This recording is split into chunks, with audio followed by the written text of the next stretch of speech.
अस्सलाम वालेकुम कफील, क्या हाल है? वालेकुम सलाम। मैं ठीक हूँ, तुम बताओ किस काम से आए हो? कफील, मेरा ना एक कजन है पाकिस्तान में। वो बहुत गरीब है, उसके ना छोटे छोटे बच्चे हैं। पाकिस्तान का तो आपको पता है, उधर काम नहीं है। तो अगर आप उसका वीजा करवा दो तो बड़ी मेहरबानी होगी आपकी। वीजा तो बहुत मुश्किल है, लेकिन आप बोल रहे हो कि वो मजबूर है, तो फिर मैं एक वीजा दे दूंगा। लेकिन ये एक बात याद रखो, बंदा ठीक होना चाहिए। कफील, आप टेंशन ना लो, बंदा एक नंबर है और बहुत मेहनती है, अच्छे से काम करेगा। आप मुझे ये बताओ, वीजे के लिए कितने पैसे लूँ उससे? ये क्या बात हुई? एक तरफ तुम बोल रहे हो कि उसके छोटे छोटे बच्चे हैं, वो गरीब है, एक तरफ तुम पैसों की बात कर रहे हो। वीजा मैं फ्री दे दूंगा, तुम बस उससे पासपोर्ट मंगवा लो, सही है? नहीं नहीं कफील, ये तो आपकी मेहरबानी है। फिर भी कुछ तो बताओ ना, कुछ तो लूँ उससे। नहीं नहीं, उससे ज्यादा पैसे नहीं लेने। जो वीजे की फीस है ना, 1000-1500 रियाल, बस वही लेनी है, सही है? चलो ठीक है, बहुत मेहरबानी। मैं ना उससे जाके बात करता हूँ और पासपोर्ट मंगवाता हूँ उससे। हाँ, फिर मुझे सेंड कर दो, मैं वीजा निकलवा दूंगा। Okay okay. और हाँ जनेद, क्या हाल चाल ही? ठीक है। ਭਾਜੀ ਮੈਂ ਠੀਕ ਠਾਕ ਤੁਸੀਂ ਸੁਣਾਓ। और मैं ठीक ठाक हाँ। और मुबारक होवे तेनू, वीजा मैं तेरा कढ़ा लिया वे कफील कोलों। बड़ा मुश्किल कढ़ाया वे। ਅੱਛਾ ਅੱਛਾ ਖੈਰ ਮੁਬਾਰਕ ਖੈਰ ਮੁਬਾਰਕ। आ गल सुन, 9 लाख रुपया देनी। ਪਾ 9 ਲੱਖ ਰੁਪਇਆ ਜ਼ਿਆਦਾ ਨਹੀਂ ਹੈ ਵੀ। ओ नहीं नहीं, कोई नहीं ज्यादा है। कर्मा वाले इतने लोग 15-15 लाख रुपया लेंदे पे ने वीजियां दा। ਚਲੋ ਕੋਈ ਨਹੀਂ ਮਸਲਾ ਹੈ, ਮੈਂ ਨਾ ਪਤਾ ਨਹੀਂ ਵਾ ਕਰਕੇ ਨਾ ਬੰਦਿਆਂ ਕੋਲੋਂ ਤੇ ਇਕੱਠੇ ਕਰ ਲੈਣਾ ਪੈਸੇ। चल सही है, इनकम कर, पासपोर्ट की कापी भिजवा दे मनु। ਤੁਹਾਨੂੰ ਮੈਂ ਪਾਸਪੋर्ट ਦੀ ਫੋਟੋ ਭੇਜ ਛੱਡਣਾ। सही है। ਲੈ ਹਾਂ भाई, मैं तो 9 लाख रुपए की ला ली ਇਹਦੇ ਵਿੱਚ। ਠੀਕ ਹੈ ਠੀਕ ਹੈ। ਇਹ ਕਿਹਦਾ ਮੈਸੇਜ ਆ ਗਿਆ? ਕਫੀਲ ਦਾ। ਲੈ ਬਈ, ਜਨੇਦ ਦਾ ਵੀਜ਼ਾ ਨਿਕਲ ਆਈ। ਮੈਸੇਜ ਕਰਨਾ ਜਨੇਦ ਨੂੰ। ਉਹ ਜਨੇਦ, ਇਹ ਵੀਜ਼ਾ ਵੇਖ ਲੈ, ਮੈਂ ਤੈਨੂੰ ਫਾਰਵਰਡ ਕਰ ਛੜੀ। ਵੀਜ਼ਾ ਤੇਰਾ ਨਿਕਲ ਆਇਆ ਵੇ। ਤੇ ਇੰਜ ਕੰਮ ਕਰ, ਹੁਣ 3-4 ਦਿਨਾਂ ਦੇ ਵਿੱਚ ਆਪਣੀ ਟਿਕਟ ਕਰਾ ਤੇ ਇੱਥੇ ਪਹੁੰਚ। ਹਾਂ ਸਹੀ ਹੈ। ਯਾਰਾ ਕੈਸੇ ਨਸੀਬ ਨੇ ਠੰਡੇ ਜੀ। ਮਹੀਨਾ ਹੋ ਗਿਆ, ਲਾਲੇ ਨੂੰ ਪੈਸੇ ਵੀ ਸੈਂਡ ਕਰ ਦਿੱਤੇ ਇਹਨੇ ਵੀਜ਼ੇ ਦੇ, ਅਜੇ ਤੱਕ ਕੋਈ ਜਵਾਬ ਸਵਾਲ ਨਹੀਂ ਦਿੱਤਾ ਹੈ ਵੀ।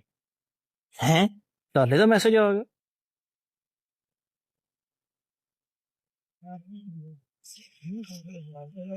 ਸਲਾਮ ਅਲੈਕਮ ਭਾਜੀ, ਖੈਰ ਮੁਬਾਰਕ। ਠੀਕ ਹੈ, ਵੀਜ਼ਾ ਲੱਗ ਗਿਆ ਭਾਜੀ। ਮੈਂ ਨਾ ਦਊਂ ਤਰੋਂ ਦਿਹਾੜਿਆਂ ਵਿੱਚ ਤੇ ਨਹੀਂ, ਤਕਰੀਬਨ 10 ਕੁ ਦਿਨ ਲੱਗ ਜਾਣ ਦੇ, ਬਾਕੀ ਸਾਰੇ ਕੰਮ ਸ਼ਾਮ ਕਰ ਲਾਂ ਤੇ ਮੈਂ ਟਿਕਟ ਕਰਾ ਕੇ ਨਾ 10-12 ਦਿਹਾੜਿਆਂ ਵਿੱਚ ਤੁਹਾਡੇ ਕੋਲ ਪਹੁੰਚ ਆਵਾਂਗਾ। ਲੈ ਹਾਂ ਭਾਈ, ਵੀਜ਼ਾ ਲੱਗਿਆ, ਹੁਣ ਜਾਵਾਂਗਾ ਮੈਂ ਸਊਦੀਆ।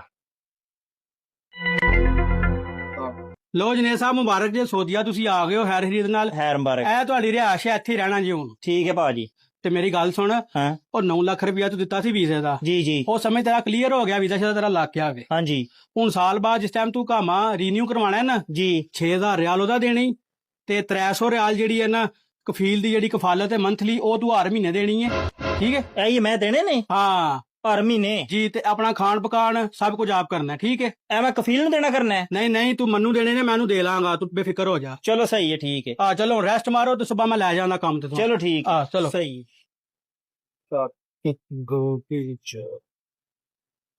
ਜਿਹੜੇ ਦਾ ਲੈ 1600 ਰਿਆਲ ਹੀ ਤੇਰੀ ਤਨਖਾਹ। ਠੀਕ ਹੈ 1900 ਬਣਿਆ ਸੀ ਤੇ 300 ਰੁਪਇਆ ਨਾ ਮੈਂ ਕਫਾਲਤ ਕੱਟ ਲਈ ਆ ਕਫੀਲ ਦੀ, ਮੈਂ ਉਹਨੂੰ ਪਹੁੰਚਾ ਹੜਾਂਗਾ। ਚਲੋ ਸਹੀ ਹੈ ਭਾ। ਸਹੀ ਹੈ। ठीक।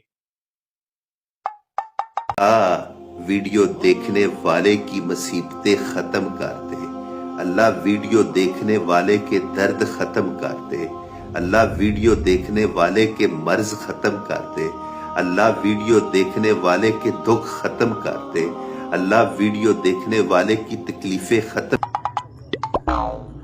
हेलो बासत, वो तुम्हारा जो कजन जो रिश्तेदार आया है नया वीजे पे, वो बिजली का काम जानता है ना? जी जी कफील, वो जानता है, बिजली का काम भी जानता है, सारे काम जानता है। आप काम बताओ। उसको लेके मदरे पे जाओ, मदरे की लाइट खराब है, वो ठीक करवाओ जाके। अच्छा अच्छा अच्छा, आप किधर हो इस टाइम? मैं घर पे ही हूँ, मैं मदरे पे नहीं हूँ। चलो सही है, ठीक करके बताओ फिर मुझे। घर हो? सही है, मैं लेके जाता हूँ उसको। Okay okay. कफील ने बैठे बैठे बुत्ती बना छड़ी है। मैं कितने जां गर्मी च, जनेद नूं लोकेशन भेजना भी लगा जाता है। हाँ जनेद, ਹਾਂਜੀ ਭਾ। और मैं एक लोकेशन सेंड की आ, उत्थे जा, कोई बिजली का काम है थोड़ा जिहा, कफील का काम है, सही तरह वेख के करी। सही है। ਚਲੋ ਸਹੀ ਹੈ, ਲੋਕੇਸ਼ਨ ਮੈਨੂੰ ਭੇਜ ਦਿੱਤੀ ਹੈ ਤੁਸੀਂ। ਠੀਕ ਹੈ, ਮੈਂ ਲਗਾ ਜਾਣਾ ਵਾ। Okay okay. यार मैं भी इधर फ्री बैठा हुआ हूँ, चलता हूँ मदरे में, और साथ में वो जो नया आदमी आया है ना उसके साथ मुलाकात भी हो जाएगी। मैंने उसको देखा भी नहीं है। चलो। इन्ना सारा ते काम आया एवं कफील बेचारा परेशान हो ऐसी। अस्सलाम वालेकुम। वालेकुम सलाम जी कफील। तुम जुनेद हो? जी जी मैं ही जुनेद हूँ। तुम आए हो नए वीजे पे? हैं? जी मैं नया आया हूँ। बिजली हो गई है ठीक? जी बिल्कुल, थोड़ा सा काम था, खत्म हो गया। चलो आओ मैं तुम्हें घर छोड़ देता हूँ। चलें। कफील बात सुने, जी जी सुनाओ। ये ना 300 रियाल आप रख लें। ये किस चीज क्या है? ये मैं हर महीने देता हूँ बड़े भाई को, जो बासत नहीं है, हाँ, कफालत हर महीने की।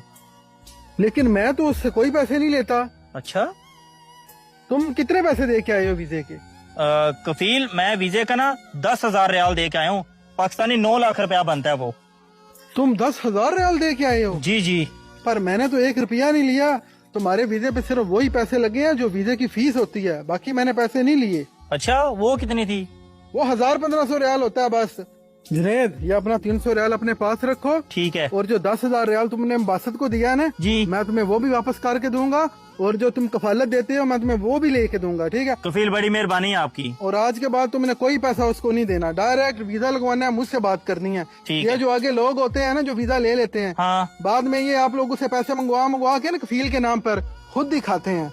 कफील, ये हमारे अपने जो लोग हैं ना यही मुनाफिक हैं, इसी वजह से ना मैं डायरेक्ट आपसे रब्ता रखूंगा। मैं आपको नंबर दे दूंगा, डायरेक्ट मुझसे रब्ता करना, ठीक चलो है? ठीक है। तुम्हारा वीजा भी बहुत कम पैसों में लग जाएगा। ठीक है, बड़ी मेहरबानी। ओके।